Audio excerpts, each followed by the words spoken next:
Hello class 12। कैसा हैं आप लोग? अच्छे हैं? पढ़ाई कैसे चल रही है आपकी? और यूट्यूब चैनल मैंने देखा, और यूट्यूब चैनल पे व्यूज़ जो हैं वो कम आ रहे हैं। आप इसका मतलब वीडियो को देख नहीं रहे हैं। वीडियोस नहीं देखेंगे तो आपकी पढ़ाई नहीं हो पाएगी, क्योंकि सिर्फ इसमें वीडियो ही एक ऐसा मीडियम है जिसके थ्रू आपकी पढ़ाई हो सकती है। तो आप जो है वीडियोस को देखते रहिए। वीडियोस आपके अकॉर्डिंग ही मैं प्रिपेयर कर रहा हूँ, ठीक है। और वीडियोस देखने के बाद से आप प्रॉपर नोट्स बनाइए। नोट्स बनाने के टाइम पे जो भी डाउट्स हो उसको नोट करिए, और डाउट्स को व्हाट्सएप से पूछकर उस डाउट को क्लियर करिए। ये आपकी रिस्पॉन्सिबिलिटी है, ठीक है। अब आप बड़े हो चुके हैं, मैं इस बात को हर बार रिमाइंडर के फॉर्म में नहीं बताऊँगा। ये आपकी रिस्पॉन्सिबिलिटी है कि आप डेली क्वेश्चंस पूछें। वैसे मैंने प्रीवियस लेक्चर में आपको क्या बताया था? मैंने बताया था कि कैसे जाइगोट एम्ब्रियो के फॉर्म में कन्वर्ट होता है, और कैसे एम्ब्रियोनिक डेवलपमेंट होता है आपका एक्चुअली। और ये चीज़ मैंने मोनोकॉट में भी बताया था और डाइकॉट में भी बताया था। डाइकॉट मोनोकॉट में जाइगोट से कैसे एक कंप्लीट एम्ब्रियो का फॉर्मेशन होता है, ठीक है। ये सारी बातें मैंने डिस्कस कर ली है। सिर्फ एक स्टूडेंट ने मेरे से एक डाउट पूछा था, और किसी ने अभी तक डाउट नहीं पूछा है। तो ये आपकी रिस्पॉन्सिबिलिटी है कि वीडियोस को देख के डाउट भी पूछते रहिए, क्योंकि अभी पढ़ेंगे तभी आपका बोर्ड में अच्छे मार्क्स आएंगे। आज का जो टॉपिक है वो टॉपिक क्या है? सीड है, ठीक है। सबसे पहले मैं टॉपिक का नेम बता रहा हूँ, सीड है।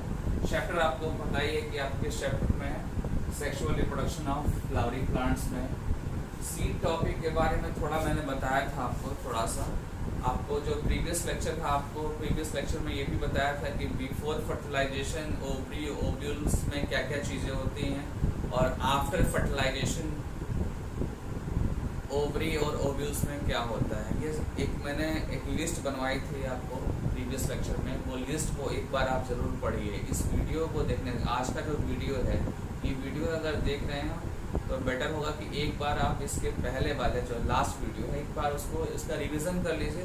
रिवीजन कर लेंगे तो ये वीडियो आपको अच्छे से समझ में आएगी, ठीक है। तो चलते हैं आगे फिर टॉपिक पे। टॉपिक आपका क्या है? सीड। और सीड में बताऊँ, सीड एक्चुअली क्या होता है? Seed is a fertilised ovule. Seed is a fertilised ovule, and fertilised ovule found inside the ovary. आप ऐसे भी बोल सकते हैं कि ovules found inside the ovary, and ovary is a part of pistil, and ovary is a part of pistil, and pistil is a female reproductive part. ये सारी lines आपको पता है, ऑलरेडी पता है, ठीक है। सीड जो होता है या फर्टिलाइज्ड ओव्यूल होता है, ये sexual reproduction of flowering plants का फाइनल प्रोडक्ट होता है। ये एनसीईआरटी की लाइन है, नीट में आया हुआ है। नीट में कैसे क्वेश्चन आएगा कि जो आपका फ्लावरिंग प्लांट का सेक्सुअल रिप्रोडक्शन है, उसका जो फाइनल प्रोडक्ट है वो एक्चुअली में क्या होता है? तो वो एक सीड होता है। वो क्या होता है? सीड होता है, ठीक है। और सीड को मैंने बताया कि सीड को आप डिस्क्राइब जब करेंगे तो इसको आप क्या बोल सकते हैं? फर्टिलाइज्ड ओव्यूल्स बोल सकते हैं। और कोई भी सीड है, मोनोकॉट हो और डाइकॉट हो, कोई भी सीड हो, उसके अंदर आपको क्या मिलेगा? सीड कोट मिलेगा, मतलब कि प्रोटेक्टिंग कवरिंग मिलेगा आपको, कॉटलीडॉन्स मिलेंगे आपको, और एम्ब्रियोनिक एक्सिस मिलेगा। क्या मिलेगा आपको? एम्ब्रियोनिक एक्सिस मिलेगा आपको। एम्ब्रियोनिक एक्सिस या एम्ब्रियो एक्सिस आप बोल सकते हैं इसको।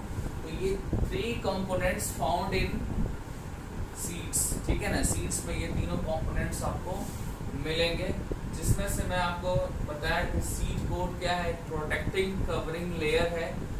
सेकेंड जो है आपका कॉटलीडॉन्स जो है, वो कॉटलीडॉन्स जनरली क्या होता है? वो थिक होते हैं, स्वलन होते हैं, और उसके अंदर क्या स्टोर होता है? फूड रिजर्व मटेरियल स्टोर होता है। क्या होता है? Food reserve material. और ऐसा कहाँ पे रिपोर्टेड है? Such type of cotyledons reported in leguminous plant. Leguminous plants में एक्चुअली एग्जाम्पल कौन सा आता है? पी। अब मैंने यहाँ मेंशन कर रखा है पी प्लांट्स में को आप लेगुमिनस प्लांट्स में कंसीडर कर सकते हैं। इवन आप ग्राम को भी आप लेगुमिनस प्लांट्स में कंसीडर करेंगे। और जब भी आप लेगुमिनस प्लांट के सीड की स्टडी करेंगे तो उसके कॉटिलॉन्स जो होंगे वो थिक होंगे, स्वलन होंगे। और ये स्वलन क्यों होंगे? क्योंकि उसके अंदर रिजर्व फूड मटेरियल होता है, और यही रिजर्व फूड मटेरियल जो होता है वो एम्ब्रियो के डेवलपमेंट के लिए, या आप ऐसे बोल सकते हैं जब सीड का सोइंग होता है, जब सीड का प्लांटेशन होता है, तो जो प्लांट्स ग्रो करता है न्यू प्लांट्स, वो प्लांट्स के लिए ये reserve food material initial level पे इम्पोर्टेंट होता है, इसका सिग्निफिकेंट रोल है। ठीक है, ये लाइन आपकी हो गई। देन आपका आता है मैच्योर्ड सीड्स के टाइप्स की बात करेंगे। ये पहले मैं आपको डिस्कस कर चुका हूँ। लास्ट जो आपका टॉपिक था, लास्ट टॉपिक जो आपके लास्ट लेक्चर मैंने बताया था, वहाँ पे इसको मैं ऑलरेडी डिस्कस कर चुका हूँ। और इस मैच्योर सीड के क्लासिफिकेशन में जो क्राइटेरिया है, वो क्राइटेरिया क्या है? एंडोस्पर्म का कंज्यूम होना। एंडोस्पर्म अगर एम्ब्रियो के डेवलपमेंट में अगर 100% कंज्यूम हो जाते हैं तो वो एक्चुअली में कौन सा सीड होता है? नॉन एल्बुमिनस सीड्स होते हैं। नॉन एल्बुमिनस सीड्स में एंडोस्पर्म जो है 100% कंज्यूम हो जाता है। और ऐसा कहाँ पे होता है? पी प्लांट्स में होता है, ग्राउंड नट्स में होता है। देन आइए आप एल्बुमिनस सीड्स में। एल्बुमिनस सीड्स में क्या होता है कि इसमें एंडोस्पर्म जो है एम्ब्रियो के डेवलपमेंट में यूज होगा, बट पार्शली यूज होगा, बट वो पार्शली यूज होगा। और उसके एग्जाम्पल आपके सामने है, वीट है, मेज है, बार्ली है, कैस्टर है और सनफ्लावर है। ये एग्जाम्पल्स है, एग्जाम्पल से ही क्वेश्चन एक्चुअली में आते हैं। ठीक है, और थोड़ा सा आपको ये तो पता ही हो गया कि यहाँ पे एंडोस्पर्म जो है वो 100% कंज्यूम हो रहा है, और यहाँ पे एंडोस्पर्म जो होता है वो पार्शली कंज्यूम हो रहा है। ठीक है, ये ऑलरेडी डिस्कस भी कर चुका हूँ, तो अब इस पर ज़्यादा टाइम नहीं देंगे। फिर हम नेक्स्ट टॉपिक चलते हैं। नेक्स्ट में ये है कि कुछ ऐसे भी सीड्स होते हैं जिस सीड के अंदर जो न्यूक्लियस होता है, न्यूक्लियस आपने ओव्यूल के डायग्राम में आपने देखा होगा। ठीक है, न्यूक्लियस एक हेडिंग पढ़ा होगा, जो इंट्यूगमेंट्स के अंदर होते हैं। इंट्यूगमेंट्स जो है वो न्यूक्लियस को प्रोटेक्ट करता है, और ये जो न्यूक्लियस है वो रिमिनेंट्स फॉर्म में, या आप बोल सकते हैं रेजिडुअल फॉर्म में परसिस्ट करते हैं। ठीक है, कहाँ पे परसिस्ट करेंगे? ओव्यूल के अंदर परसिस्ट करते हैं।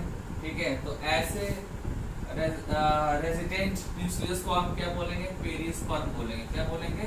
पेरिस्पर्म। मतलब सीधा सा है कि जब भी आपको किसी एग्जाम्पल में, किसी सीड के एग्जाम्पल में आपको जो न्यूक्लियस हो, वो न्यूक्लियस जो है उसमें से कुछ पार्ट जो है रेजिड्यू के फॉर्म में अगर बच जाएगा, तो वो जो आपका न्यूक्लियस होगा उसको आप एक नाम देंगे। वो नाम क्या होगा आपका? पेरिस्पर्म। क्या होगा उसका name?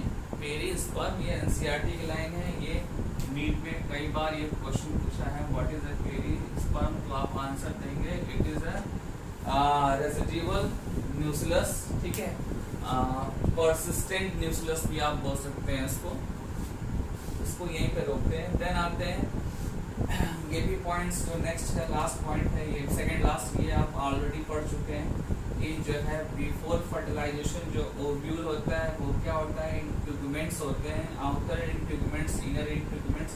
But after fertilization integuments का नेम चेंज रहता है, उसको क्या बोलेंगे आप? सीड कोड्स बोलेंगे। क्या बोलेंगे आप? Seed code. फिर यहाँ आ जाइए, आपने एनाट्रोपस ओव्यूल्स का डायग्राम बनाया था, आप एनसीईआरटी में देख सकते हैं, पेज नंबर 25 में। हेडिंग आपका होगा मेगास्पोरेंजियम। वहाँ पे आप देखेंगे डायग्राम में तो आपको माइक्रोपाइल एंड मिलेगा, और माइक्रोपाइल एंड पे एक्चुअली में क्या होते हैं? स्मॉल पोर्स होते हैं।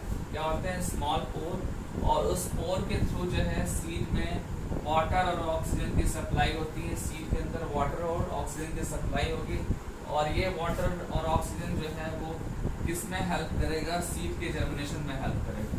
सीड के जर्मिनेशन में हेल्प करेगा। तो ये आपके कुछ लाइंस थे सीड के, आप इसको नोट कर सकते हैं। मैं आपको टाइम दे रहा हूँ 38 सेकेंड्स का, 1 मिनट का अप्रॉक्स, तो आप इसको नोट कर लीजिए।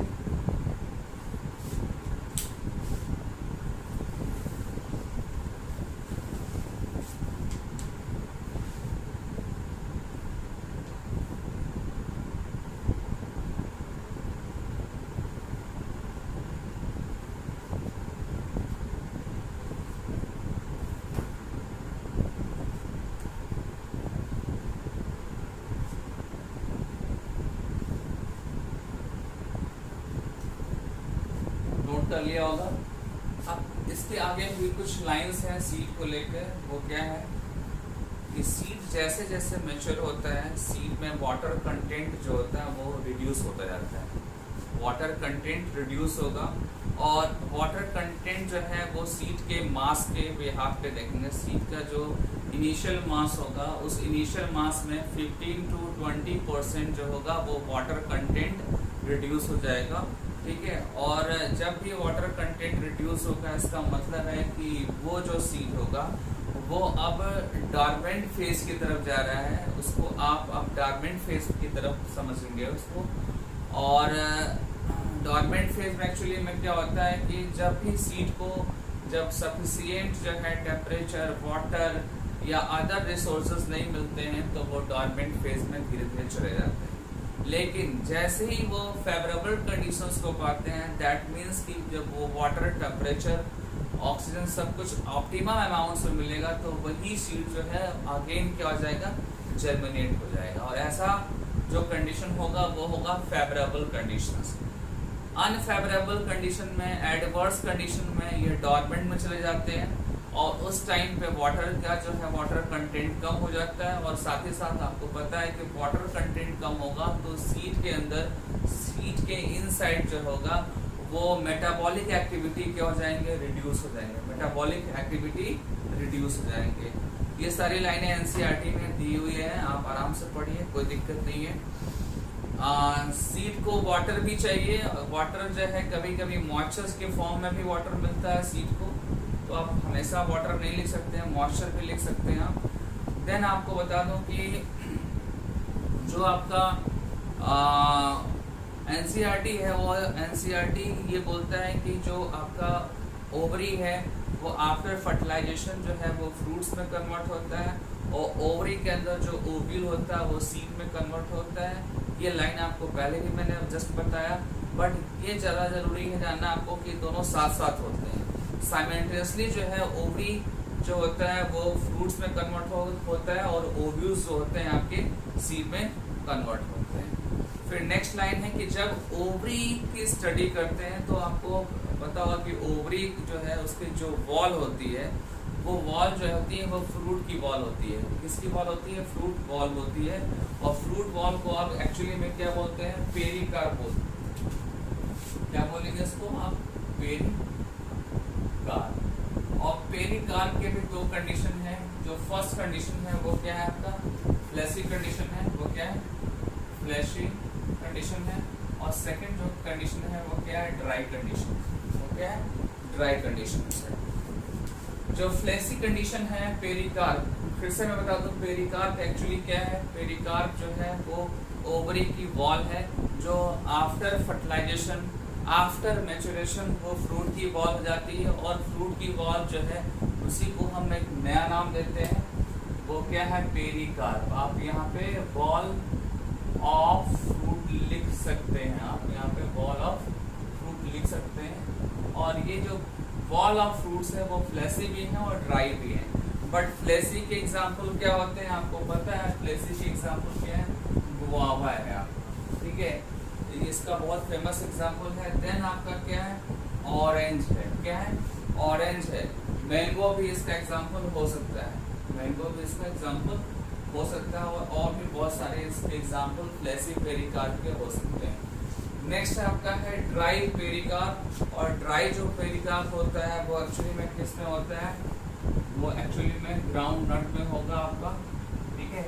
ग्राउंड नट के साथ साथ मस्टर्ड में भी आप लिख सकते हैं, मस्टर्ड भी लिख सकते हैं। तो ये जो है आपके कुछ एग्जाम्पल्स हो गए पेरिकार्प के टाइप्स के अकॉर्डिंग एग्जाम्पल्स हैं। फिर आपको बताते रहा हूँ कि जो भी आपकी ओवरी है वो ओवरी जो है यूजुअली फ्रूट्स में कन्वर्ट होती है। लेकिन कभी कभी ऐसा भी होता है कि फ्रूट्स जो है ओवरी के अलावा अदर पार्ट से भी फॉर्म होते हैं, अदर पार्ट से भी फॉर्म होते हैं। और वो जो है पार्ट आपको मैं बताऊं कि वो पार्ट क्या हो सकता है आपका? फ्लावर्स का जो थैलमस पार्ट है वो भी हो सकता है। कोई भी फ्लावर आप देखते हो, बनाते हो डायग्राम में, तो उसका एक बेसल पार्ट होता है, ठीक है ना, जिसको आप क्या बोलते हैं? थैलेमस बोलते हैं। आप क्या बोलते हैं उसको? थैलेमस बोलते हैं। तो थैलेमस से भी कभी कभी क्या होता है, फ्रूट का फॉर्मेशन हो जाता है। ये क्या है, सम टाइम्स ऐसा रिपोर्टेड है आपको। सर्ट ओवरी है, पिस्टल का जो बेसल पार्ट है आपका, पिस्टल का जो बेसल पार्ट है इसको क्या बोलते हैं? ओवरी। तो ये जो ओवरी है ये फ्रूट्स में कन्वर्ट होता है, लेकिन ये यूजुअली होता है। ये जो कंडीशन होती है ये आपकी यूजुअल कंडीशंस हैं, और ये जो है आपकी थैलेमस से जो फ्रूट बनता है वो अनयूजुअल है, मतलब कि रेयर कंडीशंस हैं आपका। ओवरी से फ्रूट्स अगर फॉर्म हो रहा है आपका, तो इसको बोलेंगे आप ट्रू फ्रूट्स बोल सकते हैं। क्या बोल सकते हैं इसको? ट्रू फ्रूट्स आप बोल सकते हैं। और थैलेमस से अगर फॉर्म हो रहा है तो वो होगा आपका क्या? False fruits. ये नोट करते चलिएगा, ठीक है, ये बहुत ही इम्पोर्टेंट है। मैं फिर से रिपीट कर रहा हूँ, अगर ओवरी के अलावा किसी अदर पार्ट से अगर फॉर्म हो रहा है आपका, फ्रूट का फॉर्मेशन हो रहा है, तो वो जो फ्रूट होगा वो फॉल्स फ्रूट होगा। और अगर ओवरी से फॉर्म हो रहा है तो वो जो फ्रूट होगा वो क्या होगा? आपका ट्रू फ्रूट्स होगा। इसको नोट करिए आप।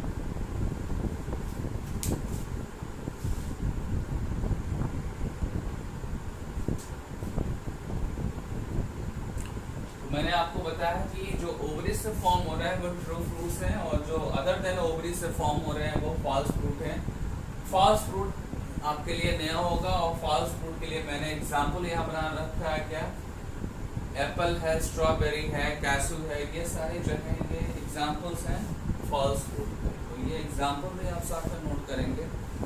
देन इसके बाद आपका जो नया पॉइंट आएगा वो ये आएगा कि आपको पता है कि जो फ्रूट्स होते हैं वो फर्टिलाइजेशन का रिजल्ट होते हैं। मोस्टली जो फ्लावरिंग प्लांट्स हैं, आपका जो चैप्टर चल रहा है वो क्या चल रहा है? Sexual reproduction of flowering plants.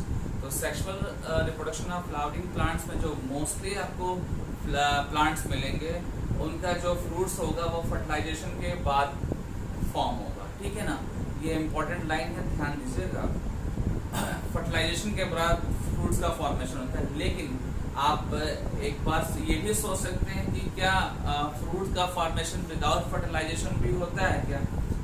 Of course होता है। ये मैंने आपको पहले भी बताया है, पार्थिनोकार्पिक टॉपिक बताया था आपको, पार्थिनोकार्पिक। और पार्थिनोकार्पिक में मैंने बताया था कि जो फ्रूट्स होते हैं, ठीक है, वो विदाउट फर्टिलाइजेशन भी फॉर्म हो सकते हैं, और उनके बहुत सारे कंडीशन हैं, ठीक है, और उनको हम आगे डिटेल पढ़ने वाले हैं। मैंने अभी क्या बताया आपको कि जो आपके फ्रूट्स हैं वो विदाउट फर्टिलाइजेशन भी फॉर्म हो सकते हैं।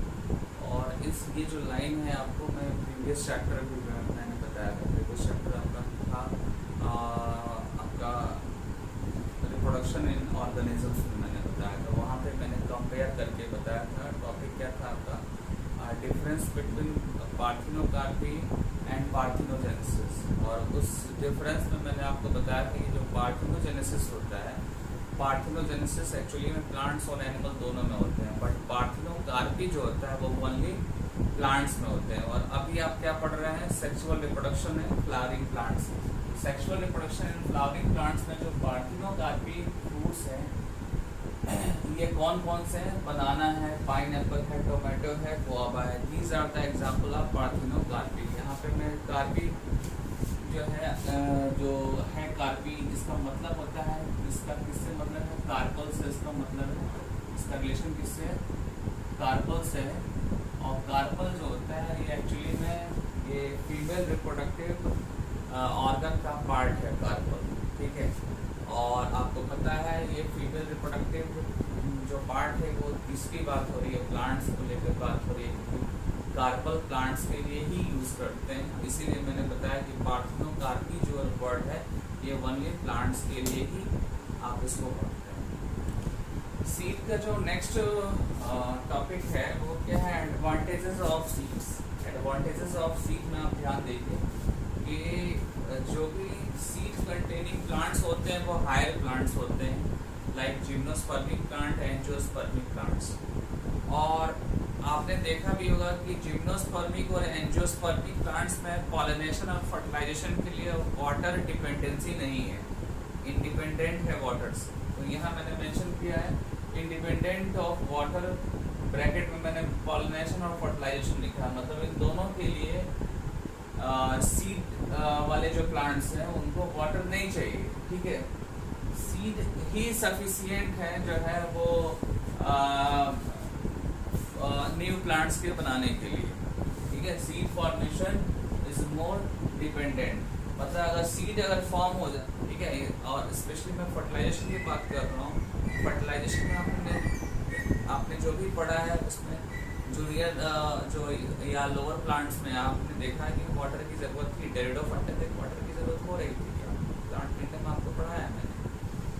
और यहाँ पे क्या है कि ये जो आपका जो चैप्टर है वो फ्लावरिंग प्लांट्स का है। फ्लावरिंग प्लांट्स में सीड बनना ही है, सीड ही क्या है वो सफिशिएंट है नेक्स्ट प्रोजेनी को लाने के लिए, नेक्स्ट जनरेशन को लाने के लिए। तो ये इसका एडवांटेज है कि वो सफिशिएंट है कि नेक्स्ट जनरेशन को ला सकता है।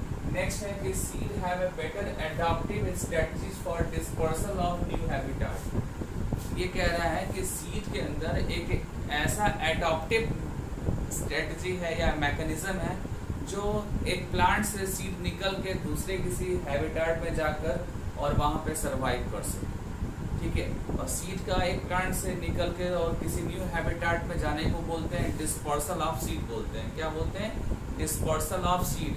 और ये डिस्पर्सल ऑफ सीड जो होता है वो उसके डिफरेंट मीडियम होते हैं, डिफरेंट मीडियम। वाटर के साथ भी ये सीड डिस्पर्स कर सकता है, किसी एनिमल्स के थ्रू सीड डिस्पर्स हो सकता है, ठीक है। विंड के थ्रू भी जो है सीड डिस्पर्स हो सकता है। सीड में जो है डिस्पर्सन एक एडॉप्टिव एक प्रोसेस है, ये एबिलिटी इसके अंदर होती है फ्लावरिंग प्लांट्स में, ठीक है। सो दैट मैंने जो यहाँ मेंशन किया है, seed have a better adaptive strategy for dispersal to new habitat and help the species to colonise. मतलब जहाँ पे जाएगा मूव करके सीड दूसरे किसी हैबिटाट पे, तो वहाँ पे ग्रो करेगा, फिर वहाँ पे भी उसकी कॉलोनी बन सकती है। ये जो है सीड के एडवांटेजेस मैं आपको बता रहा हूँ। देन आपको होता है कि सीड के अंदर फूड रिजर्व मटेरियल होते हैं। सीड के अंदर क्या होते हैं? Food reserve material. और एट इनिशियल लेवल जब तक किसी भी सीड से सीडलिंग का फॉर्मेशन ना हो जाए और सीडलिंग में आपको लीफ जो है माइन्यूटली अगर फॉर्म नहीं होंगे तब तक फोटोसिंथेसिस पॉसिबल नहीं है। और फोटोसिंथेसिस पॉसिबल नहीं है तब तक टिल नाउ आपको न्यूट्रिशन चाहिए, मतलब कि सीडलिंग को न्यूट्रिशन रिक्वायर्ड होता है ना उस समय इनिशियल ग्रोथ के लिए। तो इनिशियल ग्रोथ के लिए जो सीडलिंग है, सीडलिंग को एनर्जी कहाँ से मिलती है? सीड के अंदर जो रिजर्व फूड मटेरियल है। ये एक्चुअली में रिजर्व फूड मटेरियल क्या है आपको मैंने पहले ही बताया है कि रिजर्व फूड मटेरियल जो होते हैं वो एंडोस्पर्म के अंदर होते हैं। कहाँ होते हैं? एंडोस्पर्म के अंदर ये होंगे, ठीक है ना। तो ये जो एंडोस्पर्म है वही क्या है? वही सोर्स है फूड रिजर्व मटेरियल का, और उसको यूटिलाइज कर रहा है सीडलिंग। कब तक यूटिलाइज करेगा? जब तक कि सीडलिंग का मैचुरेशन ना हो जाए, सीडलिंग से स्टेम या लीफ का फॉर्मेशन ना हो जाए, क्लोरोफिल का फॉर्मेशन ना हो जाए या फोटोसिंथेसिस ना हो जाए, तब तक जो है उसको एनर्जी सीड का एंडोस्पर्म देगा, ठीक है। नेक्स्ट है कि सीड के अंदर जो होता है सीड कोट होता है, सॉरी सीड के ऊपर जो होगा वो क्या होगा? सीड कोट होगा। और सीड कोट जो होता है वो एम्ब्रियो को प्रोटेक्ट करता है, एम्ब्रियो को प्रोटेक्ट करेगा। आपको आज के लेक्चर में स्टार्टिंग मैंने बताया था कि seed consist seed coat, cotyledons and embryonal axis. तो सीड कोट यहाँ पे है। सीड कोट का एडवांटेज क्या है कि यंग एम्ब्रियो को प्रोटेक्ट करके रखेगा। देन आपका क्या है कि जब सीड का फॉर्मेशन हो रहा है तो वहाँ पे आप देख रहे हैं कि सीड के फॉर्मेशन के लिए सेक्सुअल रिप्रोडक्शन प्रोसेस हो रहा है। क्या हो रहा है? सेक्सुअल रिप्रोडक्शन प्रोसेस हो रहा है। और सेक्सुअल रिप्रोडक्शन में एक्चुअली क्या होता है कि गेमेट्स फॉर्मेशन होता है। गेमेट्स फॉर्म होगा तो वहाँ पे नए जेनेटिक कॉम्बिनेशंस बनेंगे, नए जेनेटिक कॉम्बिनेशंस बनेंगे। तो आप ये भी फाइनली बोल सकते हैं कि जो सीड है वो जेनेटिक कॉम्बिनेशंस को कैरी करता है और ट्रांसफर करता है न्यू प्रोजेनी में, न्यू जनरेशन में, नेक्स्ट जनरेशन भी बोल सकते हैं आप। मैं फिर से रिपीट कर रहा हूँ कि जो सीड है वो सीड एक्चुअली में क्या है? सेक्सुअल रिप्रोडक्शन का फाइनल प्रोडक्ट है। और सेक्सुअल रिप्रोडक्शन का फाइनल प्रोडक्ट है। इसका मतलब ये हुआ कि वहाँ पे गेमेट्स बनेंगे, और आपको मैंने बताया है क्लास 11th में कि जब गेमेट्स बनेगा तो क्रॉसिंग ओवर और रिकॉम्बिनेशंस होते हैं। क्या होते हैं? Crossing over, recombination.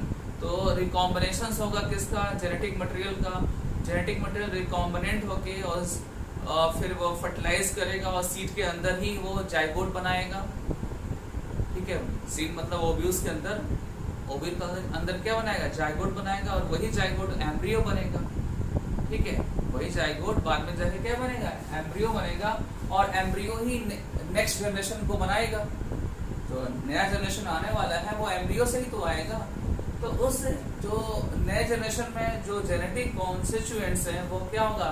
वो थोड़ा सा न्यू होगा, क्योंकि ये सेक्सुअली रिप्रोड्यूस होके आ रहे हैं, और सेक्सुअली रिप्रोड्यूस जो भी चीज़ें होंगी वहाँ पे आपको वैरायटी मिलेगा, वहाँ वेरिएशंस मिलेगा। ये इम्पॉर्टेंट है। ऐसी कोई भी लाइन आपको डाउट लगती है तो तुरंत मुझे व्हाट्सअप करिएगा। आई थिंक वैसे समझ गए होंगे आप। नेक्स्ट आ जाइए कि सीड के अंदर एक और क्वालिटी होती है कि सीड जो है, सीड को आप डॉर्मेंट स्टेज में ला सकते हैं। मतलब आप नहीं, वो अपने आप नेचुरली जो है सीड जो है डॉर्मेंट स्टेज में जा सकता है। और मैंने अभी जस्ट बताया कि डॉर्मेंट स्टेज में कैसे जाएगा? जब वो डिहाइड्रेट हो जाएगा। जब वो डिहाइड्रेट हो जाएगा तो सीड क्या हो जाएगा? डॉर्मेंट स्टेज में चला जाएगा। और जब सीड डॉर्मेंट स्टेज में जाएगा तो उसको आप लॉन्ग ड्यूरेशन तक उसको स्टोर करके रख सकते हैं। लॉन्ग ड्यूरेशन तक उसको स्टोर करके रख सकते हैं, और उसको आप फूड मटेरियल की तरह भी in future 1 or 2 or 3 years तक आप उसको यूज़ कर सकते हैं। और इसके साथ साथ आप उसको नेक्स्ट जनरेशन में आप उसकी शोइंग भी कर सकते हैं, उससे नए जनरेशन को भी लाने के लिए यूज़ कर सकते हैं। तो ये सारे के सारे क्या है? एडवांटेजेस हैं सीड का। ये एनसीईआरटी में लिखा हुआ है, एनसीईआरटी से आप पढ़िएगा, आपको समझ में आएगा। और एक्चुअली में सीड की वाइबिलिटी पे ये सारे पॉइंट्स हैं। और वाइबिलिटी कब? After dispersal. डिस्पर्सल जस्ट मैंने बताया कि जब भी किसी प्लांट के अंदर फर्टिलाइजेशन हो जाएगा, सेक्सुअल रिप्रोडक्शन कंप्लीट हो जाएगा, तो वहाँ पर क्या होगा? फ्रूट मैच्योर होगा। फ्रूट के विद साथ साथ जो है उसके सीड भी मैच्योर होंगे, और सीड जो है मैच्योर होने के बाद अपना प्लेस चेंज करते हैं, नए हैबिटाट में जाकर वहाँ पर ग्रो करेंगे, ग्रो करके कॉलोनी वहाँ पर बनाएंगे। ठीक है, और ये जो पेरेंटल प्लांट्स है किसी अदर हैबिटाट में जाने को, सीड को जाने को क्या बोलते हैं? डिस्पर्सल बोलते हैं। ये एक एडाप्टिव मैकेनिज्म होता है सीड विद सीड वाले प्लांट्स, जिसके अंदर सीड है उन प्लांट्स के अंदर ये खास स्पेशल प्रॉपर्टी होती है। ठीक है, सीड जो है पेरेंटल प्लांट से मूव करके जाएगा अदर हैबिटाट पे, तो इस प्रोसेस को बोलते हैं डिस्पर्सल। क्या बोलते हैं इसको? डिस्पर्सल बोलते हैं। और डिस्पर्सल होने के बाद जो है नए हैबिटाट में जाएगा, तब तक उसका वाइबिलिटी मेंटेन होना चाहिए। वाइबिलिटी का मतलब कि जो भी सीड है वो ग्रो करने के कंडीशन में हो।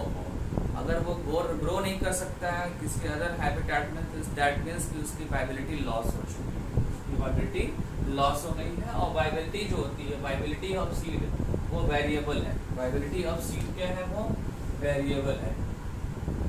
वेरिएबल मंथ से लेकर और सेवरल ईयर्स तक है। उसकी जो ड्यूरेशन है वो मंथ भी हो सकता है और बहुत कई सालों तक हो सकता है। 2 एग्जाम्पल मैंने यहाँ पे लिख रखे हैं। एक जो फर्स्ट एग्जाम्पल है वो क्या है? ल्यूपेनसार्कस। तो ये एग्जाम्पल जो है एक्चुअली में आर्कटिक टंड्रा से लिया गया है, मतलब वहाँ से इसको निकाला गया था।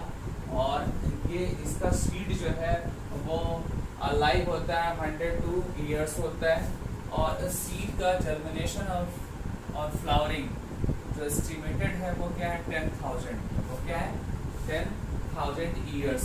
ठीक है, नेक्स्ट है आपका डेट पाम प्लांट्स। इसके सीड की वेबिलिटी जो है वो 2000 ईयर्स है। इसका ये बोटैनिकल नेम है फिनॉक्स डॉक्टाइलिफेरा। और इसको कहाँ से निकाला गया है? किंग हेरोड्स प्लेस से निकाला गया है, जो नियर डेड सी के आसपास है। डेड सी के आसपास ये किंग हेरोड एक प्लेस है, वहाँ से डेड पाम प्लांट्स को निकाला गया और डेड पाम प्लांट्स के सीड को निकाला गया। और सीड की वाइबिलिटी जो है वो क्या है? 2000 ईयर तक वाइबिलिटी थी, मतलब कि 2000 साल तक ये रह सकता है, और उसके बाद भी अगर ये जर्मिनेट करना चाहे तो जर्मिनेट कर सकता है। और यहाँ पे क्या था, 10,000 ईयर्स के बाद जो है जर्मिनेट किया। तो फाइनली ये आपका टॉपिक फिनिश हो रहा है, viability of seed after dispersion. जल्दी मिलेंगे, कुछ जो टॉपिक्स बचे हुए हैं आज जो मैंने आपको बोला था वो नेक्स्ट वीडियो में कवर करूँगा।